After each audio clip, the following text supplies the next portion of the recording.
अध्याय 76। मैं कोई सामान नहीं हूँ। पूरा चंद्रलोक शांत हो गया था। हवा बह रही थी। चांदनी अब भी सफेद महलों पर फैल रही थी। लेकिन प्रांगण में मौजूद कोई भी व्यक्ति सामान्य नहीं था। सभी की नजरें केवल एक ही व्यक्ति पर टिकी हुई थीं। आर्यवीर, एक 5 साल का बच्चा, जिसने अभी अभी ऐसा सवाल पूछ लिया था जिसकी उम्मीद किसी ने नहीं की थी। किसी ने मुझसे पूछा भी नहीं कि मैं क्या चाहता हूँ। उसकी आवाज अभी भी सबके कानों में गूंज रही थी। कुछ पल तक कोई कुछ नहीं बोला। यहाँ तक कि रुद्रवीर भी शांत खड़े उसे देख रहे थे। चंद्रप्रभा की मुस्कान हल्की धीमी पड़ गई थी। कालिका अब भी उसके पास खड़ी थी, लेकिन उसकी आंखों में पहले जैसा गुस्सा नहीं था। इस बार वह सच में उसके जवाब का इंतजार कर रही थी। उधर आर्यवीर ने चारों तरफ देखा। इतने सारे लोग, इतनी सारी शक्तियां, इतनी सारी नजरें, और सब लोग उसी के भविष्य का फैसला कर रहे थे। उसने धीरे से मुंह बनाया, फिर बोला, मैं कोई सामान नहीं हूं जिसे जहां चाहो वहां ले जाओ। बस इतना सुनते ही कई लोग पूरी तरह चौंक गए। भैरव रघुवंशी ने पहली बार ध्यान से आर्यवीर को देखा। विष्णुगुप्त की आंखों में हल्की चमक उभरी। यहां तक कि रुद्रवीर भी कुछ सेकंड तक उसे देखते रहे, जैसे पहली बार उन्हें एहसास हुआ हो कि यह बच्चा केवल शक्तिशाली ही नहीं, बल्कि सोचता भी बहुत अलग है। उधर आर्यवीर का गुस्सा अब धीरे धीरे बाहर आने लगा था। उसने हाथ हिलाते हुए कहा, कभी कोई शादी करवाना चाहता है? उसने चंद्रप्रभा और चंद्रोरूपा की ओर देखा। दोनों हल्का मुस्कुरा दी। फिर उसने दूसरी तरफ देखा। कभी कोई ट्रेनिंग देना चाहता है? अब उसकी नजरें विष्णुगुप्त और बाकी गुरुओं की ओर गईं। और फिर उसने गहरी सांस ली। कभी कोई किडनैप कर लेता है? ये सुनते ही चंद्रप्रभा हल्का खांस गई। सोमकेतु ने तुरंत सिर नीचे कर लिया। आर्यवीर ने दोनों हाथ ऊपर उठाकर कहा, मुझे कोई आराम से सोने भी देगा या नहीं? पूरा प्रांगण कुछ सेकंड तक बिल्कुल शांत रहा। फिर सिस्टम जोर जोर से हंसने लगा। होस्ट, मैं मान गया, तू सच में अलग नमूना है। आर्यवीर मन ही मन गुस्से से बोला, चुप रहो तुम्हारी वजह से ही मेरी जिंदगी खराब हुई है। सिस्टम तुरंत बोला, अरे वाह, मैंने क्या किया? मैंने तो तुम्हें ताकत दी है। आर्यवीर मन ही मन चिल्लाया, मुझे ताकत नहीं चाहिए थी, मुझे आराम चाहिए था। उसके चेहरे के भाव इतने अजीब थे कि रेवती अपनी हंसी रोक नहीं पाए। धरा भी धीरे से मुस्करा दी। यहाँ तक कि प्रखर के चेहरे पर भी हल्की मुस्कान आ गई। उधर चंद्रप्रभा धीरे धीरे आगे बढ़ी। उसकी चांदनी जैसी आभा फिर से शांत होने लगी। वह आर्यवीर के सामने आकर रुकी, फिर झुककर उसकी आंखों में देखते हुए बोली, तो तुम क्या चाहते हो? पूरा प्रांगण फिर शांत हो गया। आर्यवीर सोचने का नाटक करने लगा। उसने हाथ थोड़ी पर रखा, जैसे कोई बहुत बड़ा निर्णय लेने जा रहा हो। सिस्टम मन ही मन बोला, देखो, अब ये ड्रामा करेगा। आर्यवीर ने उसे अनदेखा किया। फिर कुछ सेकंड बाद बोला, मैं फिलहाल कहीं हमेशा के लिए नहीं रहना चाहता। ये सुनकर कालिका के चेहरे पर हल्की राहत आई। लेकिन अगले ही क्षण आर्यवीर ने आगे कहा, लेकिन चंद्रलोक घूमना भी बुरा नहीं है। बस इतना सुनते ही कालिका का चेहरा फिर बदल गया। चंद्ररूपा तुरंत मुस्कुराई। उसने हाथ बांधते हुए कहा, देखा, मैंने कहा था ना, इन्हें यहाँ अच्छा लगेगा। कालिका की आंखें तुरंत उसकी ओर घूमी। वातावरण फिर भारी होने लगा। रेवती धीरे से बुदबुदाई, मुझे ये चंद्ररूपा बिल्कुल पसंद नहीं। धरा ने तुरंत सिर हिलाया, हाँ, बहुत चालाक लगती है। उधर अद्वैका, निष्ठा, ईशानी और अन्विता पूरा दृश्य देख रही थी। उन्हें पहली बार महसूस हो रहा था, आर्यवीर जहां जाता है वहां शांति अपने आप खत्म हो जाती है। इसी बीच विष्णुगुप्त आगे बढ़े। उनकी आंखें पूरी तरह शांत थीं। उन्होंने सबकी ओर देखा, फिर बोले, यदि दोनों पक्षों की यही इच्छा है तो समाधान सरल है। सभी की नजरें उनकी ओर मुड़ गईं।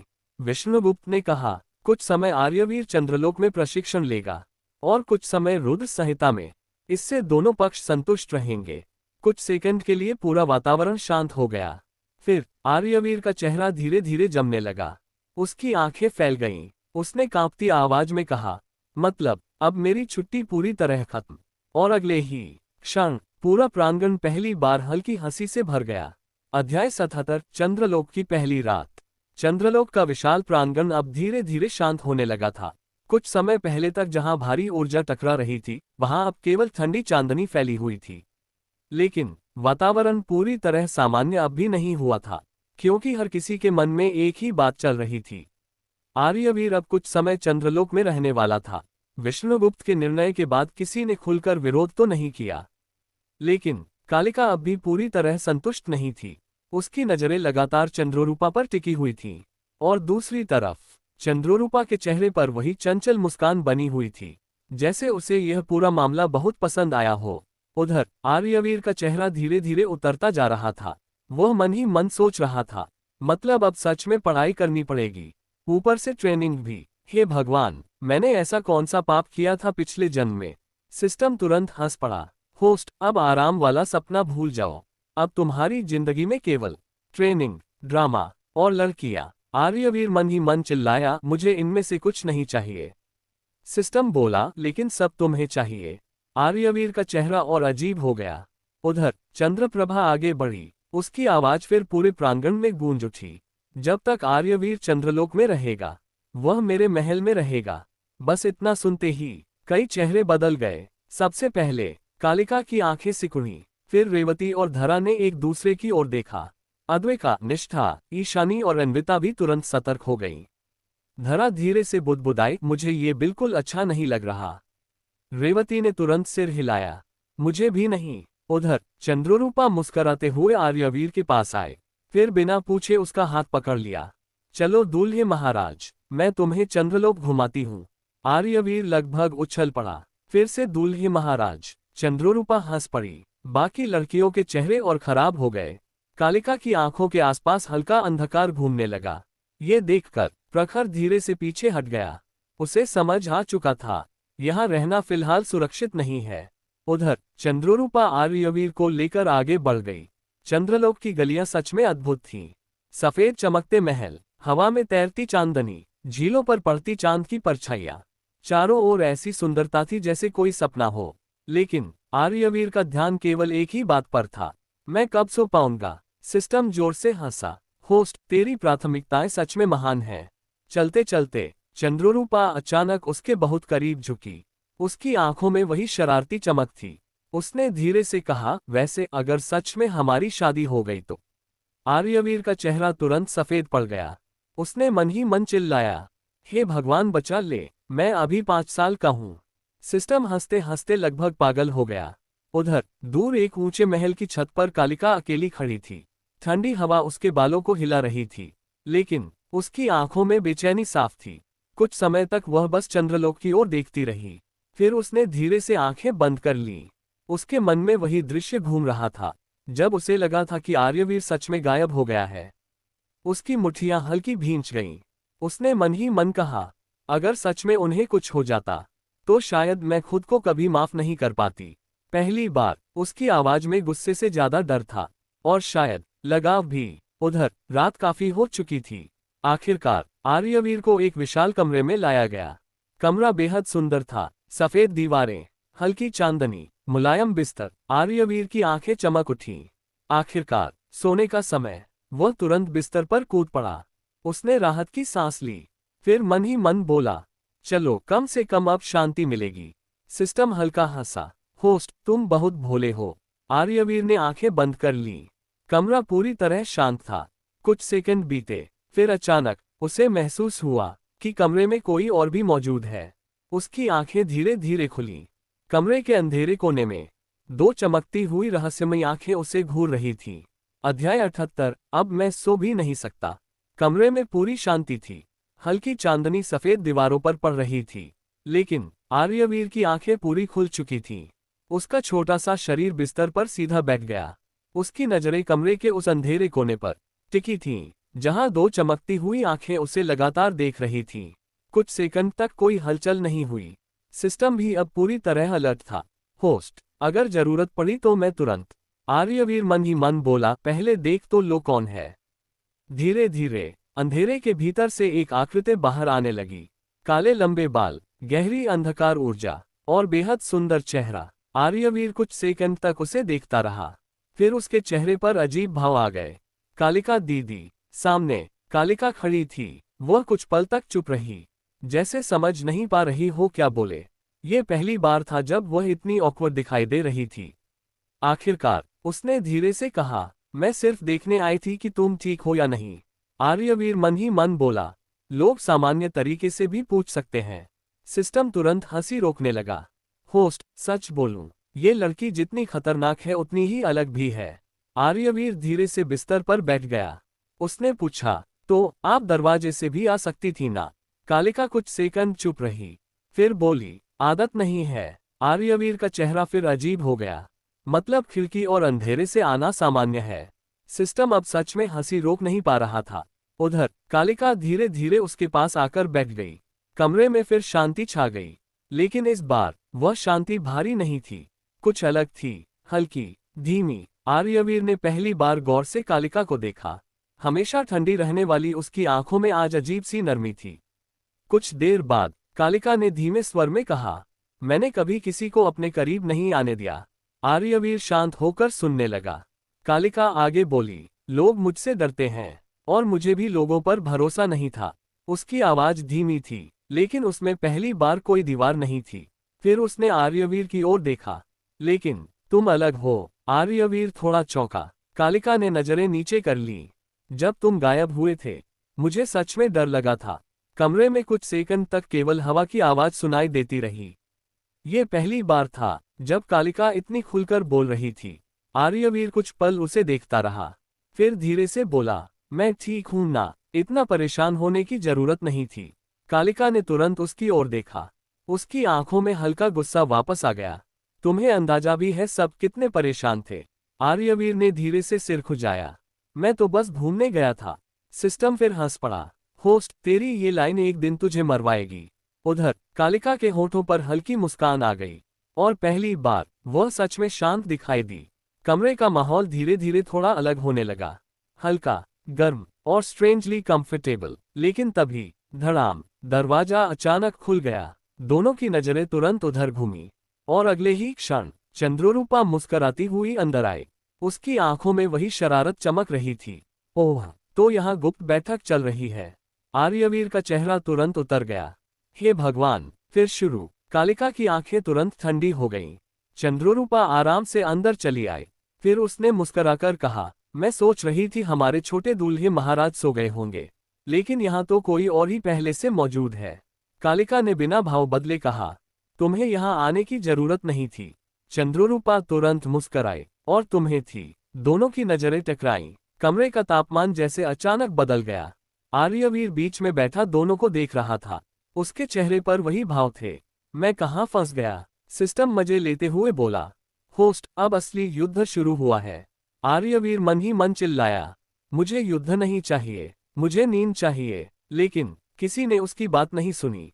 चंद्ररूपा भी आराम से बिस्तर के दूसरी तरफ बैठ गई, और दूसरी तरफ कालिका जाने का नाम तक नहीं ले रही थी। कुछ सेकंड तक आर्यवीर दोनों को देखता रहा। फिर आखिरकार उसने धीरे से कहा, मतलब अब मैं सो भी नहीं सकता। अध्याय 79, असली मुसीबत। कमरे का माहौल जितना शांत दिख रहा था, असल में उतना था नहीं। एक तरफ कालिका बैठी थी, उसकी अंधकार ऊर्जा हल्की हल्की कमरे में फैल रही थी। दूसरी तरफ चंद्ररूपा पूरी आराम से मुस्कुराते हुए बैठी थी, और बीच में बेचारा आर्यवीर। उसका चेहरा ऐसा था जैसे उसकी आत्मा शरीर छोड़ने वाली हो। कुछ सेकंड तक कमरे में अजीब सी खामोशी रही। फिर चंद्ररूपा धीरे धीरे और करीब खिसक आई। उसने मुस्कुराकर कहा, दूल्हे महाराज, आपको चंद्रलोक का कमरा कैसा लगा? आर्यवीर कुछ बोल पाता उससे पहले ही कालिका ने उसका हाथ पकड़कर उसे अपनी तरफ खींच लिया। वह ठंडी आवाज में बोली, इतना पास आने की जरूरत नहीं है। चंद्ररूपा की मुस्कान और गहरी हो गई। ओह, तो अब आप तय करेंगी कौन कितना पास आएगा? कालिका की आंखों में हल्का अंधकार चमका। कुछ लोगों को मर्यादा नहीं पता होती। चंद्ररूपा तुरंत बोली, और कुछ लोग बहुत ज्यादा पॉसेसिव होते हैं। दोनों की नजरें टकराईं। कमरे की हवा भारी हो गई। बीच में बैठा आर्यवीर धीरे धीरे दोनों को देख रहा था। फिर मन ही मन चिल्लाया, हे भगवान, मैंने पिछले जन्म में ऐसा कौन सा पाप किया था? सिस्टम तुरंत हंस पड़ा। होस्ट, मुझे तो बहुत मजा आ रहा है। आर्यवीर मन ही मन गुस्से से बोला, तुम मेरी मदद करने के बजाय मजे ले रहे हो। सिस्टम बोला, अरे मैं क्या करूं, तुम्हारी जिंदगी खुद एक मनोरंजन बन चुकी है। उधर चंद्ररूपा जानबूझकर फिर थोड़ा और करीब आ गई। उसने धीरे से कहा, वैसे अगर सच में हमारी शादी हो गई तो तुम्हें चंद्रलोक में ही रहना पड़ेगा। आर्यवीर का चेहरा तुरंत सफेद पड़ गया। नहीं चाहिए। कालिका ने तुरंत उसकी ओर देखा। उसकी आंखों में हल्की संतुष्टि आ गई। चंद्ररूपा ने होंठ फुलाए, इतनी जल्दी मना भी कर दिया। आर्यवीर लगभग रोने वाला था। मैं अभी 5 साल का हूं। सिस्टम फिर हंसी से लोटपोट हो गया। लेकिन तभी पूरा कमरा हल्का कांप गया। धम्म, तीनों तुरंत शांत हो गए। अगले ही क्षण एक अजीब सी अंधेरी ऊर्जा पूरे चंद्रलोक में कुछ सेकंड के लिए फैल गई। कमरे की चांदनी धीमी पड़ गई। हवा अचानक ठंडी हो गई। कालिका का चेहरा तुरंत बदल गया। उसकी आंखें सिकुड़ गईं। चंद्ररूपा भी अब मुस्कुरा नहीं रही थी। वह तुरंत उठ खड़ी हुई। यह ऊर्जा, आर्यवीर ने भी पहली बार उस बदलाव को महसूस किया। उसने धीरे से पूछा, क्या हुआ? कालिका कुछ सेकंड तक शांत रही, फिर धीमे स्वर में बोली, कोई हमें देख रहा है। कमरे का माहौल एकदम बदल चुका था।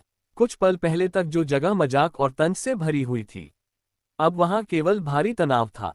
चंद्ररूपा खिड़की की ओर बढ़ी। उसने बाहर देखा। पूरा चंद्रलोक शांत था, लेकिन वह शांति अब असामान्य लग रही थी, जैसे अंधेरे में कोई छिपा हो। कालिका धीरे धीरे उठी। उसके आसपास अंधकार ऊर्जा घूमने लगी। वह बोली, ये सामान्य शक्ति नहीं है।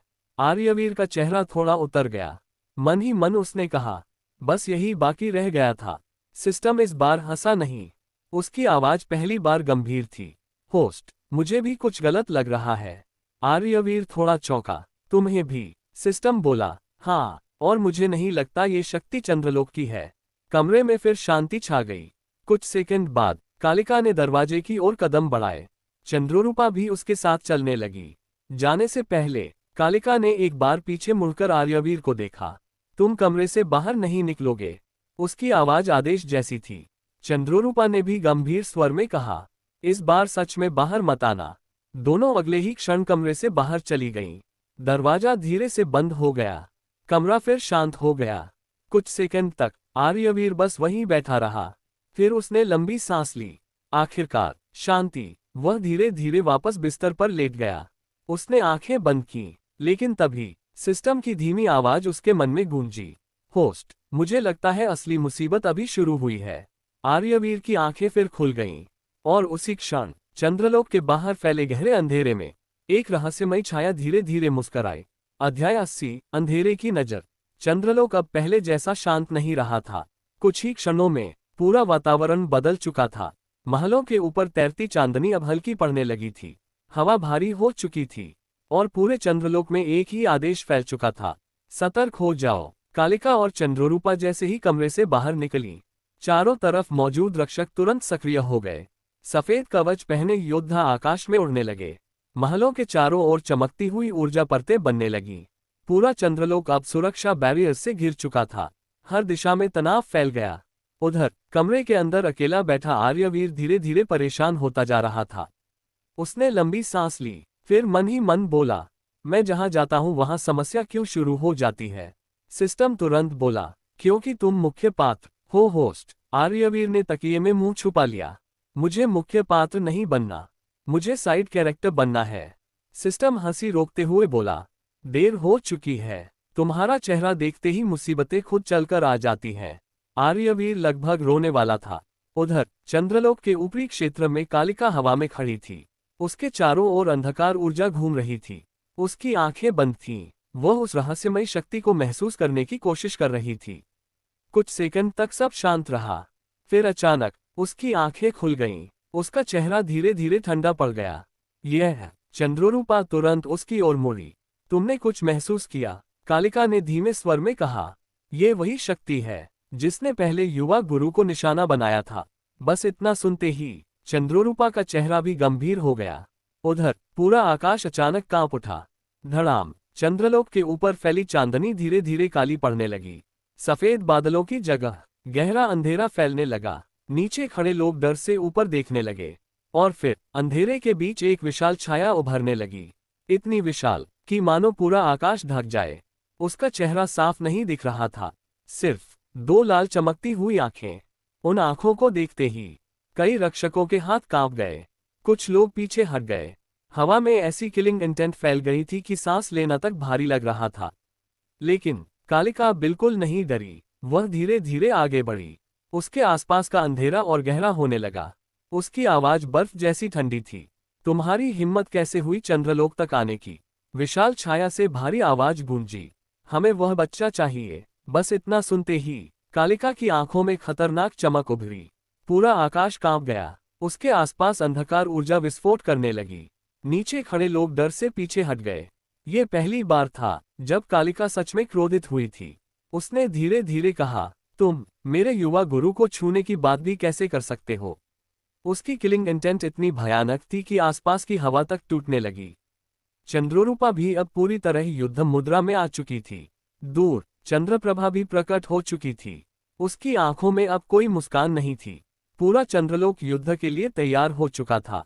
उधर कमरे के अंदर बैठा आर्यवीर यह सब महसूस कर रहा था। बाहर से आती भारी ऊर्जा उसके कमरे तक पहुंच रही थी। उसका चेहरा धीरे धीरे उतरने लगा। फिर उसने धीरे से कहा, क्या फिर से मुझे किडनैप करने आए हैं?